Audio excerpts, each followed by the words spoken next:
And the Saturday Club podcast. I'm your host, alongside my brothers in arms, Jerry Drummond, Chris Carpenter. Episode 2, we're talking some SEC Big Ten football. Gentlemen, how are we doing? Doing good. Yeah. Love the intro. Yeah. Sir. First time's charm. Oh, but no, doing good. It's been a very nice week. Some cooler temperatures. Enjoyed some exercise out in the beautiful state that is North Carolina. Yeah. Great week. Yeah, no, a little bit more rain than I would like, but it's been kind of a vibe. I don't know. I love it. It's good for my yard. Everything was dying, but now signs of life. So that's good. Yeah. But yeah, let's just get right into it. We're going to be talking. We're going to first start off with SEC. It just means more in this conference, as y'all know. Watched a little bit of the new SEC documentary, some good content. But yeah, let's just roll right into it. Kind of some whoever wants to go first, some general, looking at it from 1,000 feet up. What are we thinking about the SEC conference this year? Jerry, you have your hand raised. Thank you. Yeah, dude, SEC is just the best conference. Like, why would you watch any other conference beside the SEC? Like, real football doesn't happen outside the SEC. Some storylines to watch. Obviously, the first one, Arch Manning. That's all you hear about. Second one, does Alabama, they went 9-3 or 9-4, which is a bad year at Alabama. Do they come back? And then the third one that comes to mind, Brian Kelly. He's kind of on the proverbial hot seat. So those are just three storylines that come to my mind real quick. Yeah, for sure. Arch, like Jerry said, is all you hear about in the talking season, as they call it. You have lots of NIL discussions with teams like Texas A&M, not just in the recruiting, but transfer portal space as well. You think some of other discussions around like historically good teams in the past decade, like Georgia, how are they going to respond after still a successful year last year? They obviously won the SEC, made the playoff, but then kind of fell flat against Notre Dame in the quarterfinals. And a couple other discussions too that I'm looking forward to is some fringe teams like Florida. Auburn's kind of farther out in that discussion, but you have some of the coaching conversations about are Billy Napier or Hugh Freeze going to be able to make it out of the hot seat. So it's an exciting conference. It's obviously the prestige conference. Like Jerry said, no other football occurs on Saturday outside of the SEC. It's any given Saturday. Yeah, if you didn't go to an SEC school, you're useless. You shouldn't have you shouldn't even bother even going to college. Imagine if you went to an ACC school for your undergrad and then got a master's from a Big 12 school. Whoever did that is worthless to society. Anyway, Brandon, what are your storylines? I want to hear your opinion. I think kind of just in general for college football this year, I think the SEC is kind of wide open at the top. We don't have that one dominant team like we've had in the past. Say Alabama or the Georgias of the early 2020s. But I'm just excited to see who emerges in that top group. You got Florida, and maybe Florida could do it, but Georgia, Texas, LSU, Bama. Can a team like Oklahoma, can a team like Auburn, or like I said earlier, Florida, can someone emerge into that top group and kind of challenge those teams? That's something I'm going to be looking forward to. Maybe A&M, I don't know, but I think this conference is very deep. I think it's the deepest conference in college football, and I'm just excited to see kind of who, one of these fringe teams, who emerges from that group. So yeah, I like what you said about the top three already kind of being solidified with, Texas, Alabama, Georgia. It's who's gonna be that fourth team? So I think that's kind of the thing. Like how the Big 12 is so wide open. It's who's gonna be the cream of the crop. The SEC, it's you have your cream of the crop. Now you're just trying to find that fourth team. So good stuff, Brandon. Good stuff. Thank you, sir. Thank you. We can kind of transition into start talking about these teams. If y'all want to, do y'all have a team that comes to mind who's maybe in that fringe spot that you're kind of high on, or you think has a good chance to kind of jump into that contender group? By fringe, are we talking like? I would say anyone outside of the blue bloods. So Okay, I so mean, no, I would say LSU is not a fringe. I would say they could be this year. All right. Well, if LSU's a fringe, I would hitch my wagon to LSU. I really like what they did in the portal with Barryon Brown, Nick Anderson, just loaded up a receiver. Aaron Anderson's back. I love their skill weapons. The only problem with LSU, offensive line. You lose Will Campbell, your stalwart tackle. So LSU is a team for me that I would sell early, and then when mid-October rolls around, buy again and again and again. I really like LSU. We'll find out quickly week 1. Other than LSU, I'd probably go Florida or Auburn. What do y'all think? Yeah, Chris, I think LSU is a good pick. They're not my pick, but when you look at the returning talent they do have, both on both sides of the ball, I think you'd be remiss to leave them out of that conversation. Can they get it done with Brian Kelly? I don't know. TBD obviously got a huge game week 1 against Clemson in Death Valley, the real Death Valley, that is. Yes. But we'll see how they turn out. I think Garrett Nussmeier returning is critical to their success. Great receivers as well. So it'll be interesting. My team is going to be Texas A&M, though. I think there's some revisionist history when you look back at last season. They were leading the SEC well into the regular season. I think up until like week 9, they kind of fell apart against South Carolina, and then they were playing to get into the championship game against Texas. Yeah, they were there in the conversation. And then when you look at their schedule this year, there's some hard games, but some of the coin toss games are at home, which goes a long way, especially when you play at Texas A&M.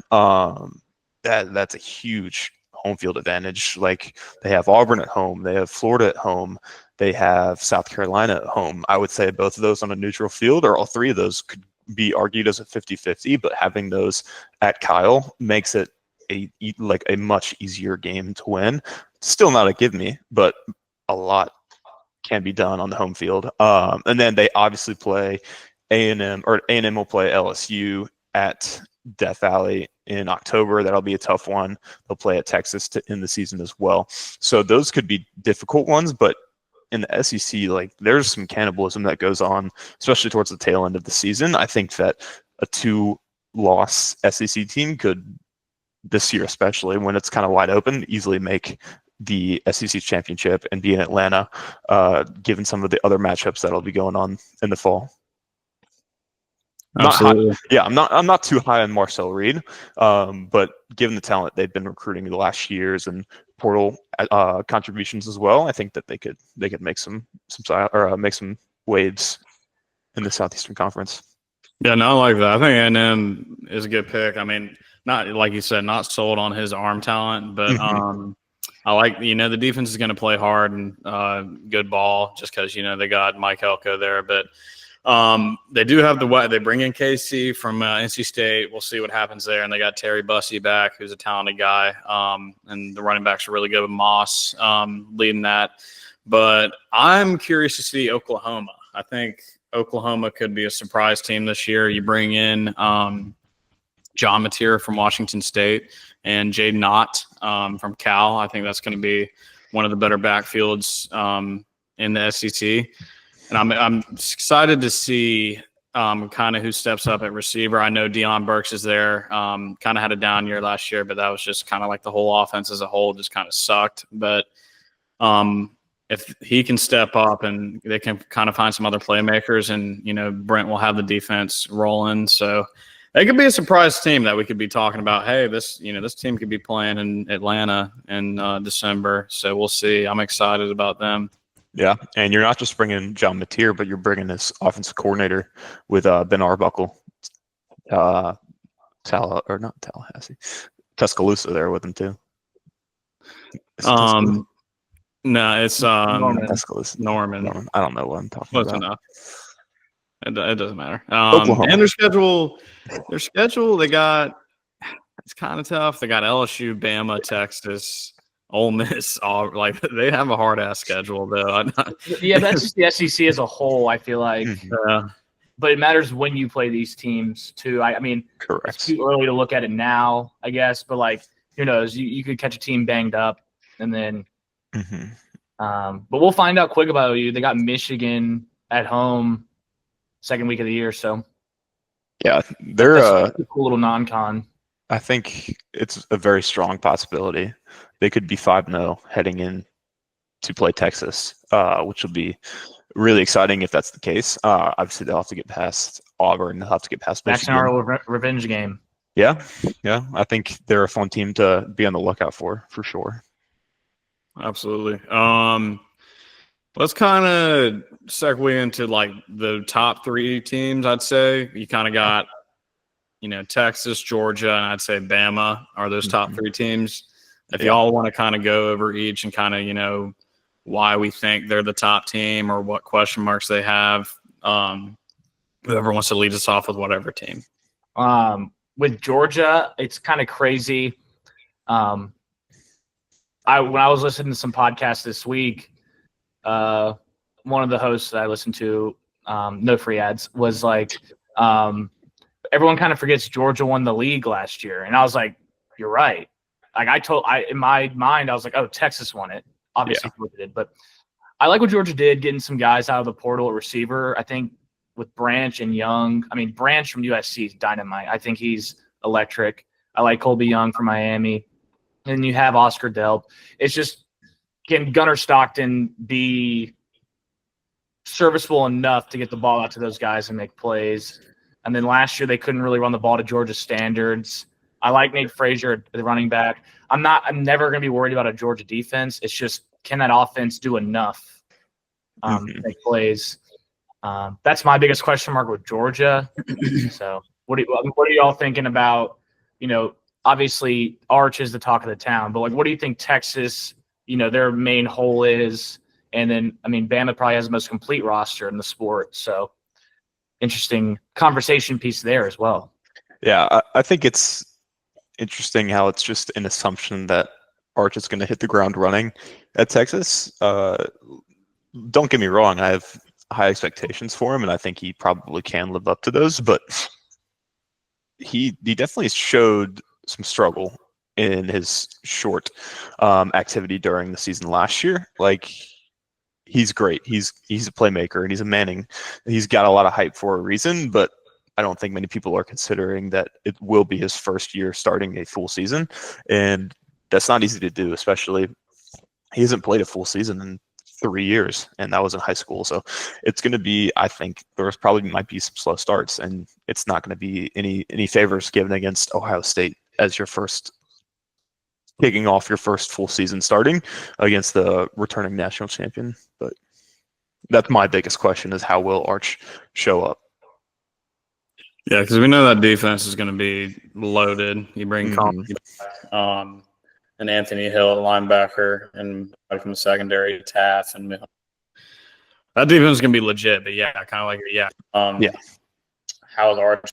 He's played a little bit, but some of those weapons are back. DeAndre Moore, I like him a lot. I think he's going to take that next step. But you lose a guy like Gunnar Helm too. He was like their safety net. So figuring out who's going to be that for them this year. But and I think, Jere, you said Alabama has the most complete roster top to bottom. You said, if I had to guess or put money on who has the most complete roster, I would say Alabama. But I like what you said about Gunnar Helm.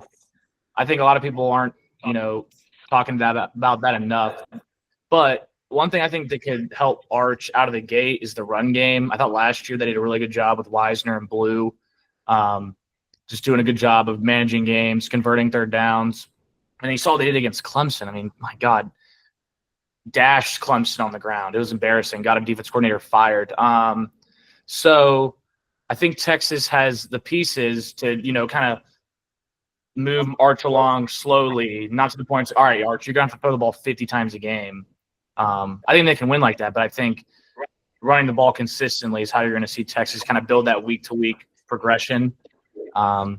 But yeah, I like outside of quarterback. I think Alabama offensive line's loaded, running backs loaded, receiver with Horton and Williams. I really like that defensive line. Overton, Lawson at linebacker, and then Keon Sabb back deep at safety. I love that roster. So yeah, I would say that they have the most complete roster in the sport. Yeah. No, I guess, the one question is what are they going to look like at quarterback? Believe Keelan Russell's going to start. It'll probably be Ty Simpson. Yeah, I think it'll be Ty Simpson. And then if it's a good situation though, Russell's a good player. Yeah, no, I guess kind of.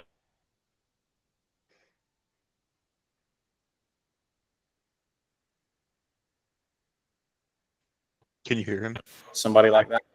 We lost you for a second. We lost you for a second. What were you saying? Can you hear me now? Yeah.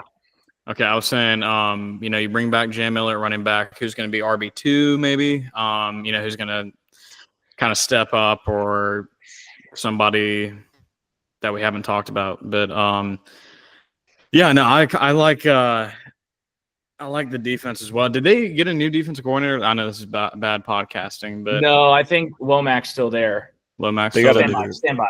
New OC though, right? They got Ryan Grubb. DeBoer's old one. That's right. They got Ryan Grubb. Stand by. That's nasty. Yeah, Womack's still there. Okay, I wasn't sure. I like Womack. They were just soft last year. I'm not trying to be disrespectful to Alabama, but we saw the Vanderbilt game, we saw the Oklahoma game. It was just kind of soft. So I don't think.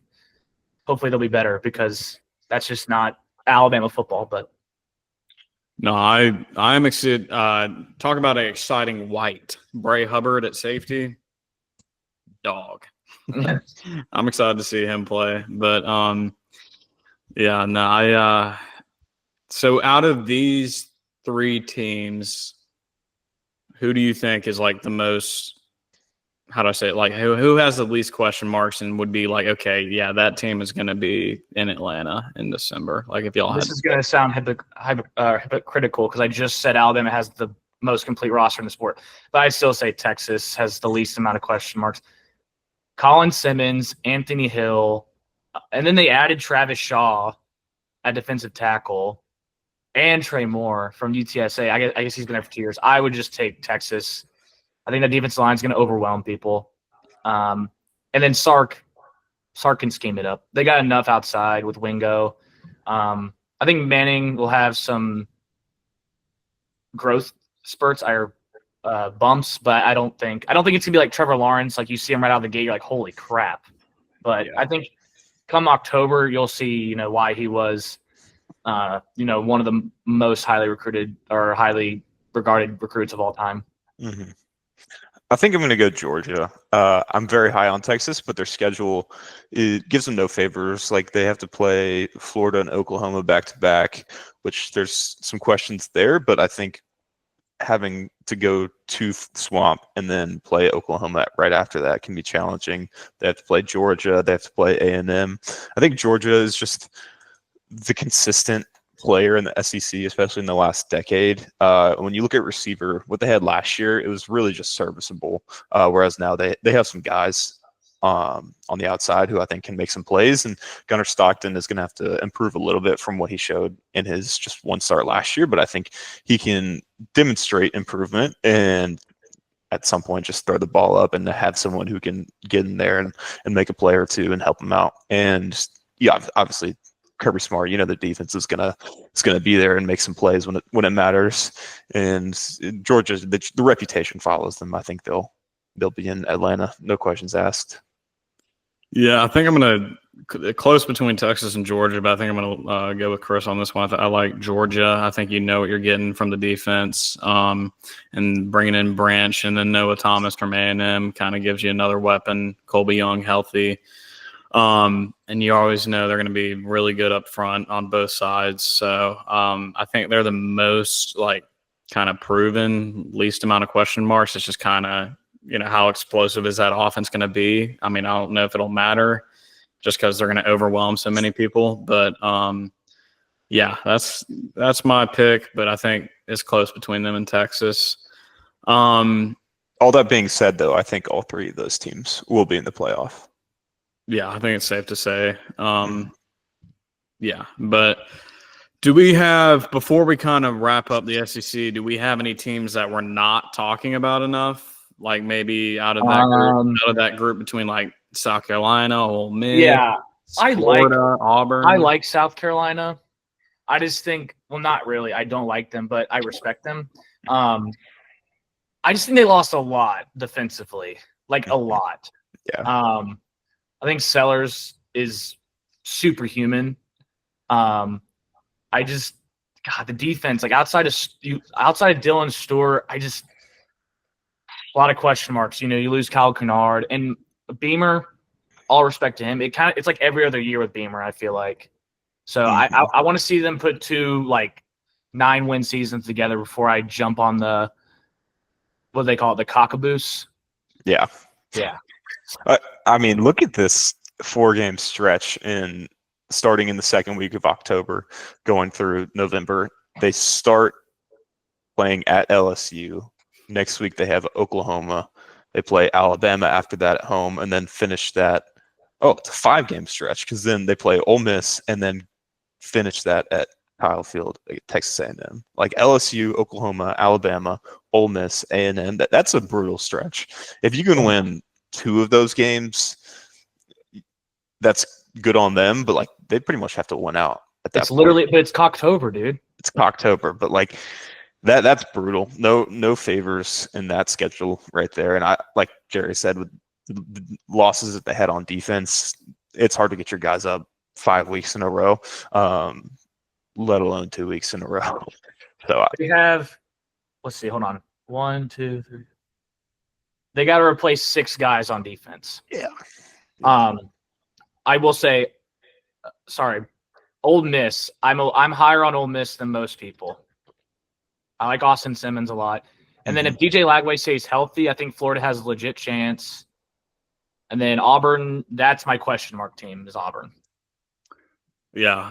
No, I'm excited about Auburn. You know, they brought in Eric Singleton from Georgia Tech to go with him and Cam Coleman. I think that's one of the better duos at receiver in the conference. And then kind of we'll see how Jackson Arnold looks in a more complete, offense around him. I don't know, man. Yeah, like you said, they're the question mark team. They're that team that never can mess around and go 9-3, 10-2, and kind of shake some things up. But yeah, I think Jackson Arnold makes a Cade Klubnik. I mean, he type jump. Cade Klubnik didn't play that bad. Like in 23, Klubnik was not as bad as Arnold was last year. I just think with quarterback, if you start seeing ghost, you're in trouble. And like apparently one of the practice reports is they're keeping Freeze is like keeping everything very, very simple and like in defensive looks. So Arnold builds confidence. I'm like, I don't know why I get why you're doing that, but like you got to go to Waco your first game. I'm not saying Waco's a tough place to play, but Baylor's going to be a good team this year, in my opinion. We'll find out first week, I guess. But I like Arnold. The way Freeze is kind of babying him, I don't think you can do that when you're a quarterback at an SEC school. Yeah, and like Aranda's going to throw everything at Arnold. Like there's going to be a bunch of shells, bunch of trickery going on that is just you can't cater to what weaknesses a quarterback may have. You got to be honest with them and like, hey, dude, like I know it wasn't great last year with the support that you had health wise, whether it be receiver or O-line, but it's not going to get any easier, especially staying on the SEC. But we'll see. Absolutely. Well, I think that's a good stopping point. I think SEC is going to be a fun conference to watch. We got to do our picks. Oh, yeah. Right. How can I forget? Who wants to go first? I'll go. I'm pretty vanilla here. I'm just going to say Texas and Georgia in Atlanta playing for the championship, and I think Georgia will get it done. Obviously, they beat Texas twice last year in the regular season and in the conference championship, but I think just given what like I talked about earlier, with their returning, bringing in some new guys at receiver, I think they'll be very serviceable and get the job done. I do think probably 5 teams will make the playoff from the SEC. I'll go Texas, Georgia, Bama, A&M, and then I'll throw a floater here and say South Carolina as well. I hope I that think doesn't I don't think it's not likely, but I think they can maybe win 3 out of those 5 that we were talking, and then maybe be like a 9-3 team, 9-8, no, not 8-4. I don't know. I retract that. Not South Carolina. Let's throw Ole Miss in there. Yeah. Texas, Georgia, Alabama, LSU, A&M. I don't know. It's hard. There's a lot of really good teams in the SEC. Subject to change. Subject to change. We'll see. That's I'll get fair. some week 1 action for you. We'll see. Sherry? Oh, you can go. Okay. I got the rematch, like Chris said, Texas, Georgia. I think they're the 2 best teams in the conference. I think they have the least amount of question marks. And I've got Texas winning this one, finally getting over the hump, the Georgia hump. I think Arch is going to maybe take a few weeks to kind of get things rolling, but I think he's one of the more talented passers for a reason. That offense has still got weapons all over the place, and that defense is going to be legit. So I got Texas winning the SEC. I definitely got Bama, Texas, Georgia making the playoff, LSU as well. After that, I'm kind of iffy. There might be another team that sneaks in there, maybe like an A&M, but those are like my 4. Like, yeah, I kind of pencil them in for the playoff right now, but obviously subject to change. I guess I'll be a little different here. I'm going to go with LSU and Texas. I like LSU winning the league. Yeah. Like I said earlier, I just think this is a team sell early and then come October buy again. I just think there's too much talent on defense. I like Whit Weeks. I like if they can figure out where to play Harold Perkins. Like, stop trying to put him at inside linebacker. Like, this is what Clemson tried to do with Trenton Simpson and play him everywhere. Just line him up over the ball and let him rush every play. He's a freak athlete. I like DJ Pickett at corner. I think DJ Pickett's going to be a stud, like freshman All-American, first-team All-SEC guy. I like Nuss. I like Nuss a lot, gunslinger. In my mind, he's the number 1 pick. You're on the Nuss bus? I am on the Nuss bus after week 1. And then Barryon Brown, that's a playmaker. Nick Anderson, that's a playmaker. Aaron Anderson, that's a playmaker. They just got dudes. I just think it's LSU's due. I just think they're due, and I like the offense. And them versus Texas will be like 49-42, something crazy. Good deal. Well, yeah, so that's kind of it for the SEC. Let's kind of move on to the next conference. We're going to talk about the Big Ten Conference. Kind of starting off like we did with the SEC. We got do we have, looking at the conference from a high point of view, 1,000 feet up, what are kind of like what are the main thoughts that come to mind about the Big Ten this upcoming season? First thing that comes to my mind, Jim Knowles at Penn State. That'll be cool. And then, not to cater to you, Brandon, but I want to talk about this. Dante Moore, I think, is probably the best pure passer at Oregon, at least since Mariota. I think he's more physically gifted than Mariota. Maybe that's a stretch, but when I look at Dante Moore, Lanning did a good job with Nix and Gabriel, but those are like 2 guys you just like, all right, they're bridge guys. Yeah. Dante Dante Moore is a dude. Like, that's a future top 10 pick. Yeah, I think too, in a conference where there's a lot of questions around quarterback, there's really only 2 or 3 prestige teams that have returning quarterbacks. Having a guy like Dante Moore who has like starting experience, although it may not be at Oregon, it's still in the Big Ten, can go a long way. So I think he'll be a good player for the Ducks and hopefully get them to Indianapolis come December. Yeah, no, I'm curious to see. Obviously, Penn State's been getting a ton of hype this year, deservedly so, because they got Jim Knowles from Ohio State. They bring back Singleton Allen and Allar. They do lose Tyler Warren at tight end, and he was a big portion of their offense. He was their everything. Literally, he was their safety net and more. So I think people are kind of overlooking that aspect. You don't really just replace the Tyler Warren like that. I know they brought in some blue chip guys at tight end, but they don't have much experience. I guess it's I think the biggest question mark is I think it's Penn State this year. Like, hey, this is supposed to be the year that you guys go out and win the conference and, play, go out and win a national championship. Can you go out and actually do it? You bring in the receiver transfers to kind of bolster that room. You bring a lot back on both sides of the ball. You do lose Abdul Carter, but you have Zane Durant back, deny Dennis Sutton, and you get some transfers too on that side of the ball. That's my biggest question is, are they gonna live up to the hype? Yeah, I think it's a fun narrative because James Franklin truly hasn't won a big game since 2016. And I know they beat Boise State and SMU. Congrats. You beat a first-year Power 5 team. Yeah, two G5 teams. Yeah, respectfully. I like Drew Aller. I think he's serviceable. I think he has a NFL measurables. But something about putting my money on Drew Aller in a big game. And I like Allen and Singleton. That's probably the best running back duo. That definitely is probably the best running back duo in the country. But we saw that Ohio State game. They had 4 chances to win the game, but you couldn't put them away. I think it's all mental. So maybe they get over the hump, maybe they don't. I think they'll at least be in the Big Ten championship. It'll be interesting to see if they don't win, how they will line up matchup wise, because it was bizarre that they got the best layout after losing the conference championship last year. So with the changes in the playoff this year, I think it'll be more rewarding to win the championship. Can they do it? I don't know. I think Ohio State and Oregon are going to be pretty challenging to get past, but we'll see.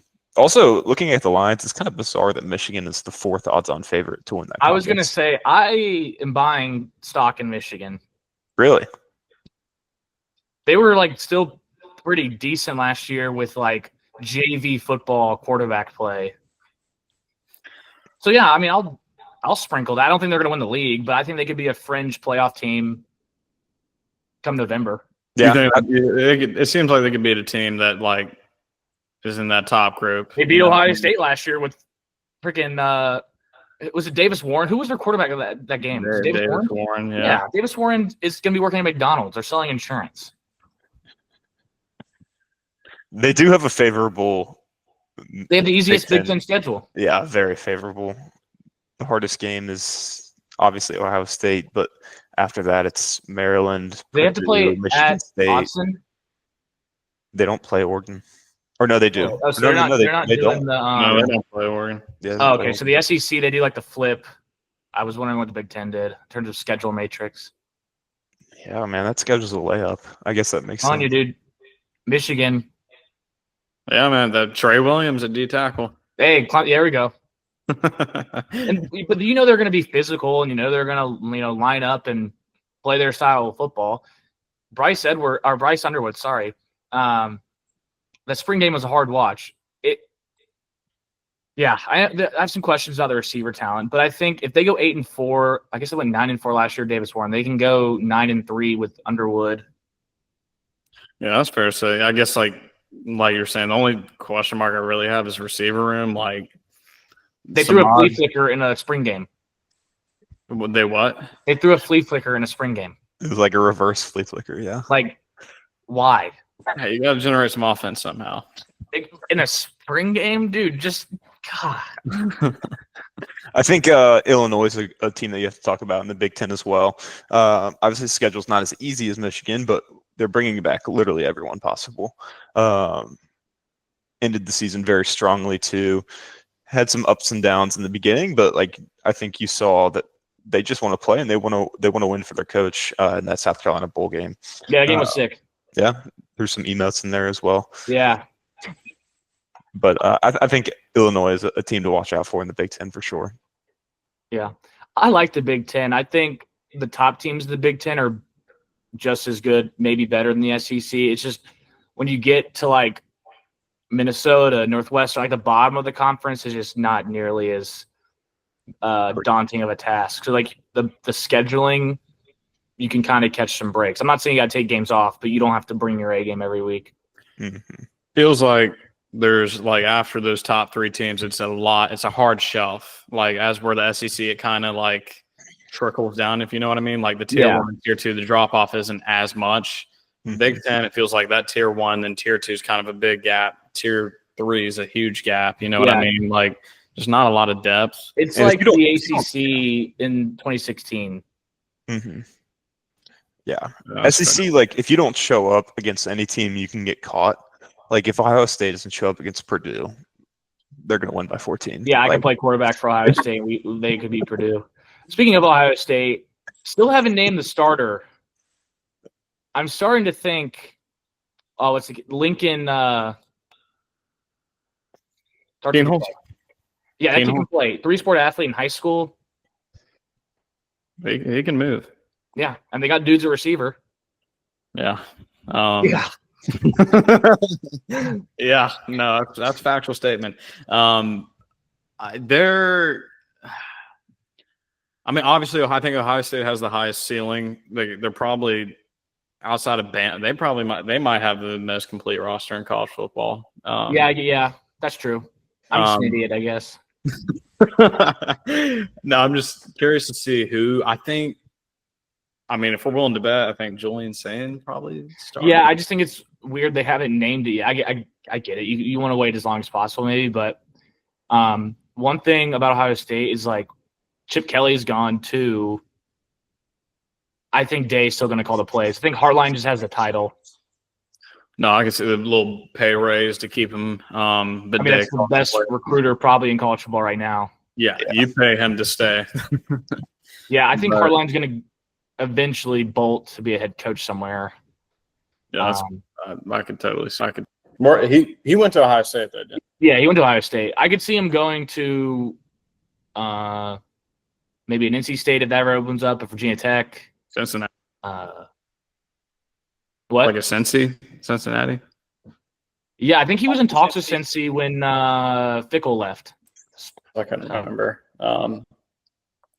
But I guess kind of like the main thing, question mark for them is outside of QB, who's going to step up on defense?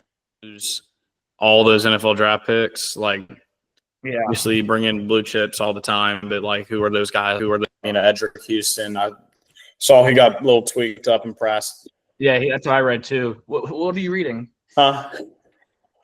Who's your source on that? Because I heard the same thing. I saw on Twitter. I think it was is it Bucknuts? Yes, the On3 site. Yeah. Yes. I saw that, but I think they're still loaded. Obviously, I think Oregon and Ohio State are kind of the same. You lose so much production, but you have all that young talent. Like it's just going to be like who's going to kind of. It's just unproven, right? Who's going to be that guy to step up and take that role? But if we want to, are y'all wanting to do predictions for? Sure. Yeah. Go into predictions. Okay. Who wants to start us off? It's your conference, sir. You're the defending champion. No, I don't want to be biased. It's tough. I'm not sold on Penn State's receivers. Trevor Pena is solid, but I don't know. I'm going to go Oregon, Ohio State rematch in the Big Ten championship. I'm going to have Ohio State winning it as much as it pains me to say. I'll have Ohio State winning the conference. I think Ohio State, Oregon, Penn State, and then I think one other team, I don't know who it will be, will make the playoff. That's kind of obviously subject to change, but that's my prediction. I got Oregon, Ohio State as well. I think I'm high on Penn State. I don't like that they play Oregon and Ohio State in the regular season. They did that last year and fell flat in both of those games. So I think Oregon, Ohio State will get the job done, get to Indianapolis, and I think Oregon will have some revenge in mind and get the job done. I'll go rematch of last year, Penn State, Oregon. Much different looking game than last year. I think it'll be low scoring. And screw it, I'll go with Dan Lanning. I like Dan Lanning. So, and James Franklin in a big game. So, I think it'd be funny. I can't say that. That'd be too biased. So yeah, I think Oregon wins the league, and I think Ohio State is still. I think it'd be like last year. You know, they stumble a little bit in the regular season, but they'll be fine. I'm not trying to be anti-Ohio State. I just think I'll take Oregon and Penn State. Is it safe to say like Oregon, Ohio State, Penn State are a lock for the playoff? I think 2 of those 3. I don't know. I don't want to. I guess I just guaranteed 3 too. I don't know. If I had to buy like sell stock, it'd be Penn State. I know they're still like they returned a lot. I got to see it. I think it's a lock. Outside of Oregon and Ohio State, the only difficult game that I'm seeing on the schedule is potentially Indiana and Nebraska, and I think they play Illinois. They do not play Illinois. Nebraska will be interesting. That's going to be an interesting game. It's at Penn State though, and Happy Year Valley. 3 Matt Rule. This is true. But I still think those 3 teams, Penn State, Oregon, Ohio State, will be in the playoff. Maybe a 4th. I don't know if it'll be Michigan, maybe Nebraska. You got. I think Illinois. Everyone's talking about Illinois. I think like last year with Indiana, they kind of just snuck up. Yeah. I think Illinois. I think they're going to be good. I just think when you put that much expectations on a team that's never really done that, like similar to Texas Tech, but I think Texas Tech has higher expectations. I just think you're kind of setting yourself up for disaster. I'm disaster. I mean like 8-4. Yeah. Right. Yeah. Awesome. Well, yeah, that kind of does it for this episode. Are we doing like a G5? We could do a G5 and then like national champ picks next week. That's fair. Okay. Well, that does it for this episode. We should be coming out with another one here soon in the next week or so. But thank you guys for tuning in, and stay up to date with all of our content being posted on all the social media outlets. So yeah, I'll take care. 2 weeks away from college football. Let's do it. Let's ride. All right. Talk to y'all later.